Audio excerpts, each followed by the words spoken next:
year of 2008, when time and everything kind of ground to a halt for us and a lot of people in the United States in 2008 when the economy kind of crashed. And at that time, my husband was in the financial business.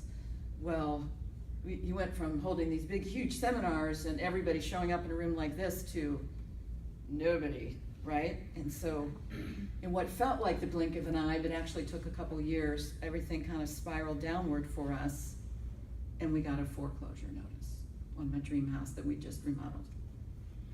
Well, this time we were like, oh, God was so faithful the last time. We are, this will be fine. We'll be fine. This is good.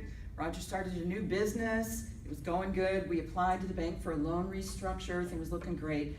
And then I go to the mailbox one day and I open this letter from the bank. Then it says, we're so sorry, but you have identity theft.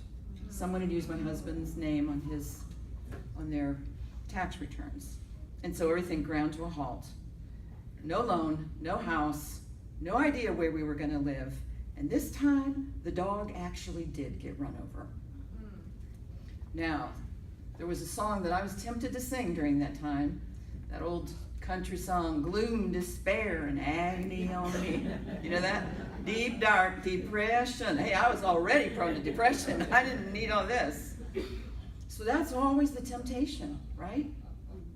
Be sad. It's okay to be sad. Be mad. Give up. But did you catch that phrase, what the bank said to us? Identity theft. That's what this whole situation was about. That's what it had always been about. My identity. Not feeling enough, not feeling safe. Always trying to hide. Well, there's a verse in Psalm 91. It says, if you make the Lord your refuge, no evil will conquer you. It doesn't say there's not going to be any evil. It says it won't conquer you. And it also says if. It's a choice. If you make the Lord your refuge. Not your house, your health, your husband. What I finally figured out was, the devil didn't want my house, really. He wanted my heart. He wanted my identity as a child of the Most High God. Accepted, blessed, highly favored, daughter of the King, forgiven, free. In the book of Zephaniah, it says that I'm sung over, that I'm safe. It took me losing my so-called security to realize I was already safe. My house didn't define me. My identity as his daughter defines me. And if you're his, that's what defines you too. Safety and security are big issues for women. But listen to these verses. Psalm 27, for in the day of trouble, he shall keep me safe. He shall hide me in the secrecy of his dwelling. Psalm 91 says, he will shield you with his feathers. I love that. His faithful promises are your armor and protection. We're already safe. So when I faced what I most feared, I lost my fear. Because I found out when he says he will never leave you or forsake you, he will never leave you or forsake you. He means it. So here's what I did. This was my daily routine when things got really dark and hopeless. I remember our 40th anniversary. Because, everything you didn't deal, when stuff like that happens and everything blows up, anything you haven't dealt with in the past, whoosh, it comes to the surface. 40th anniversary was a little dicey, wasn't it, babe? Woo.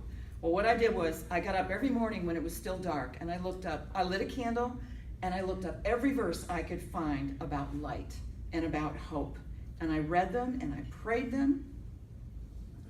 I'm not saying I didn't ever weep and wail, but I worshiped as I wept and wailed. There's a word for that in the Bible. They call it lamentation. I might also have binge watched 3 seasons of Downton Abbey during that time period. Mostly though I prayed. And then I started doing something that was a game changer and a life changer for me. I started writing a daily gratitude list, but then I started posting it every night, almost 3 years now since I've been doing this, on Facebook.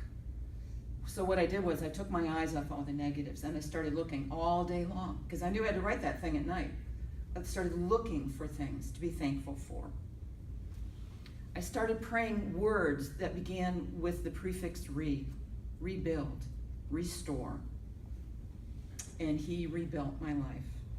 See, we have a Redeemer. His name is Jesus, and he longs to restore, refresh, reinvigorate, redeem, and repair.